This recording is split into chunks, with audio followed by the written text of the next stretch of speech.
विद्यार्थियों, इस video lecture के माध्यम से हम BA, BSc, BCom, BBA, BCA, बीएचएससी तृतीय वर्ष का यानी थर्ड ईयर का जो आपका वोकेशनल कोर्स है, जिसका नाम है पोषण एवं नैदानिक आहार यानी न्यूट्रिशन एंड डाइट्स।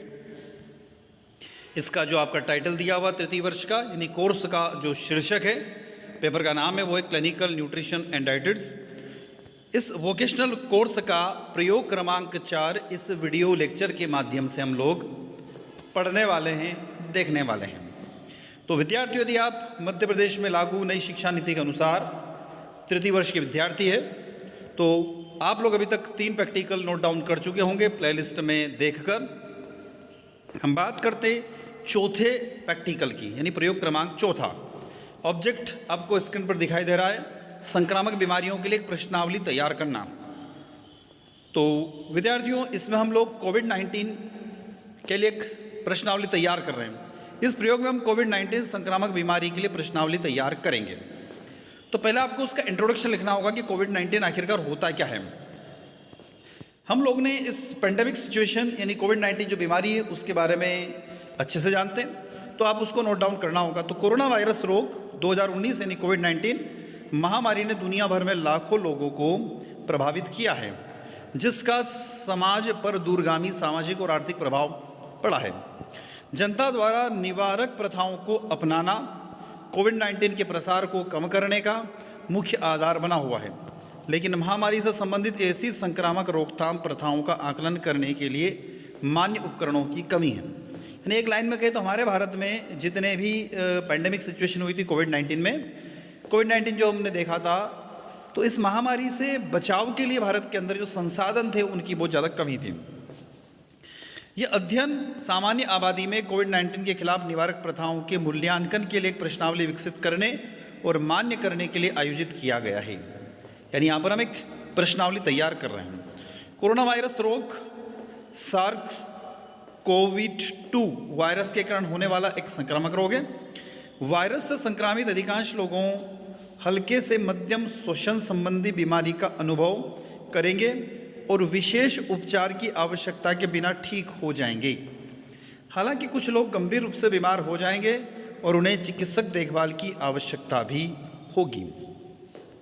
वृद्ध लोगों और हृदय रोगी, मधुमेह, पुरानी सांस की बीमारी या कैंसर जैसी अंतर्निहित चिकित्सा स्थिति वाले लोगों में गंभीर बीमारी विकसित होने की अधिक संभावनाएं है। कोई भी व्यक्ति कोविड-19 से बीमार हो सकता है और गंभीर रूप से बीमार हो भी सकता है या किसी भी उम्र में वो मर सकता है। यानी ये बीमारी इतनी खतरनाक हम लोगों ने पढ़ा, सुना, देखा है कि व्यक्ति की डेथ, मृत्यु तक हो जाती है। संचरण को रोकने और धीमे करने का सबसे अच्छा तरीका बीमारी के बारे में और वायरस कैसे फैलता है इसके बारे में अच्छी तरह से जानकारी होना है। दूसरों से कम 1 मीटर की दूरी पर रहकर, उचित रूप से फिट मास्क पहनकर और अपने हाथों को बार बार धोकर या अल्कोहल आधारित सैनिटाइज़र का इस्तेमाल कर खुद को, दूसरों को संक्रमण से आप बचा सकते हैं। अपनी बारी आने पर आप टीका लगवाएं और स्थानीय मार्गदर्शन का पालन करें। यह वायरस संक्रमित व्यक्तियों को खांसने, छींकने, बोलने, गाने या सांस लेने पर उसके मुंह या नाक से छोटे तरल कणों से फैलता है। ये कण बड़ी श्वसन बूंदों से लेकर छोटे एरोसोल तक होते हैं। श्वसन शिष्टाचार का अभ्यास करना महत्वपूर्ण है। उदाहरण के लिए मुड़ी हुई कोहनी से खांसना, और यदि आप अस्वस्थ महसूस करते हैं तो ठीक होने तक घर पर रहें और खुद को दूसरों से अलग करें। कोविड-19 कैसे फैलता है? हाउ डज कोविड-19? कोविड-19 तब तक फैलता है जब तक संक्रमित व्यक्ति बूंदों और बहुत छोटे कणों को सांस के माध्यम से बाहर निकालता है जिनमें वायरस होता है। अन्य लोगों इन बूंदों या कणों को सांस में ले सकते हैं या बूंदें और कण उनकी आँखों, नाक या मुंह में आ सकते हैं। कुछ परिस्थितियों में ये बूंदें उन सतहों को दूषित कर सकती है जिन्हें वे छूते हैं। कोविड-19 से संक्रमित कोई भी व्यक्ति इसे फैला सकता है, भले ही उसमें लक्षण न हो। जानवरों द्वारा उस वायरस को फैलने का जोखिम कम है जो लोगों में कोविड-19 का कारण बनता है। यह वायरस निकट संपर्क के दौरान लोगों से जानवरों में फैल सकता है। संदिग्ध या पुष्टि किए गए COVID-19 वाले लोगों को जानवरों के संपर्क से बचाना चाहिए। अब बात करते हम इन्फेक्शन डिसीज स्क्रीनिंग क्वेश्चनिंग्स, संक्रामक रोगों की स्क्रीनिंग प्रश्नावली। निम्नलिखित संक्रामक रोग स्क्रीन प्रश्नावली है। इस स्क्रीन प्रश्नावली से हमारे कॉलेज में आने वाले विद्यार्थियों, कॉलेज स्टाफ और कॉलेज भवन के अंदर प्रवेश करने वाले सभी आगंतुकों को संक्रामक रोगों को स्क्रीनिंग फॉर्म पूरा करना होगा। यानी आपको एक स्क्रीनिंग फॉर्म आपकी प्रैक्टिकल रिकॉर्ड में ही बनाना होगा, जो हम आगे आपको बताने जा रहे हैं। और प्रवेश पर अपना तापमान मापना होगा। कृपया समझें कि स्क्रीनिंग हमारे विद्यार्थियों और स्टाफ की सुरक्षा के लिए की जा रही है। पहला प्रश्न, टोटल यहाँ पर हम 14 प्रश्नों का समावेश किया हम लोगों ने, 14 क्वेश्चन का हम लोगों ने यहाँ पर रखा है। इन 14 प्रश्नों को उत्तर हाँ या ना में देना है और एक प्रश्नावली आपको तैयार करना है।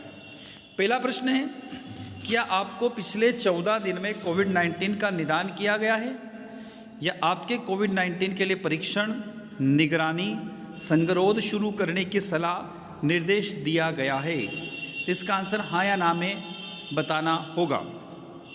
दूसरा, क्या आपके घर में किसी को या किसी व्यक्ति को जिसके साथ आप निकट संपर्क में रहते हैं पिछले 14 दिनों में कोविड-19 के लिए परीक्षण, निगरानी, संगरोध शुरू करने की सलाह, निर्देश दिया गया है?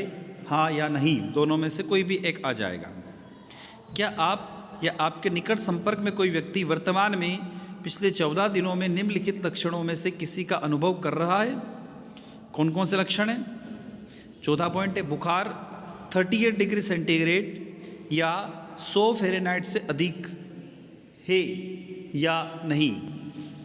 पांचवा पॉइंट है, उस स्टूडेंट्स को या टीचर स्टाफ को गंभीर सिर दर्द है या नहीं। छठा पॉइंट है, उसको दस्त, उल्टी और पेट दर्द, इन तीनों में से कुछ भी है या नहीं।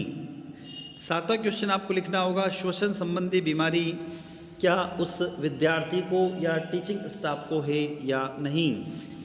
प्रश्न क्रमांक 9, गले में खराश हो रही है या नहीं। सांस में तकलीफ है, हाँ या नहीं, यस या नो में एक आपको आंसर देना होगा।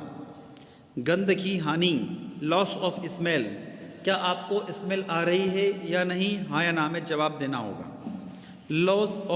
लूज ऑफ टेस्ट, स्वाद का नुकसान, क्या आप अपनी जीभ से यानी जीबान से या मुंह से स्वाद को पता कर पा रहे या नहीं। प्रश्न क्रमांक 13, अस्पष्टीकृत रक्तस्राव यानी अनएक्सप्लेन्ड हार्मोन चेंज, ब्लीडिंग और ब्लीडिंग्स, यानी रक्तस्राव या चोट हो रही है क्या किसी को, तो हाँ या नहीं। क्या आप कम काम करने पर यानी छोटा सा काम करने पर भी थकान हो रही है, हाँ या नहीं में जवाब देना है। प्रश्न क्रमांक 15, सामान्यकृत मांसपेशियों में दर्द, कमजोरी या त्वचा में परिवर्तन, हाँ या नहीं। यदि आपके इनमें से किसी भी प्रश्न का उत्तर हाँ दिया गया है तो आप अपने डॉक्टर से वीडियो कॉल के माध्यम से मुलाकात करें और उनसे अनुरोध करें कि वो उसका इलाज करवा सके। और यदि आपने इन प्रश्नों में से सभी प्रश्नों का उत्तर नहीं में दिया है तो आप पूर्ण रूप से स्वस्थ व्यक्ति है। तो विद्यार्थियों, ये था एक प्रश्नावली वाला प्रैक्टिकल, बड़ा छोटा सा प्रैक्टिकल है। प्रयोग क्रमांक 4 था न्यूट्रिशन और डाइटिशियन का। तो आई होप वीडियो लेक्चर आप लोगों को अच्छा लगा होगा। अच्छा लगता है तो वीडियो को लाइक करिएगा, अपने दोस्तों तक शेयर करिएगा और चैनल पर जुड़े हुए हैं और चैनल को आपने सब्सक्राइब नहीं किया तो चैनल को एक सब्सक्राइब अवश्य करें ताकि हमें एक मोटिवेशन मिलता रहे और इसी तरीके से हम आपके लिए वीडियो लेक्चर बनाते रहें। साथियों इसी के साथ हम आपसे विदा लेते हैं। जय हिंद, जय भारत।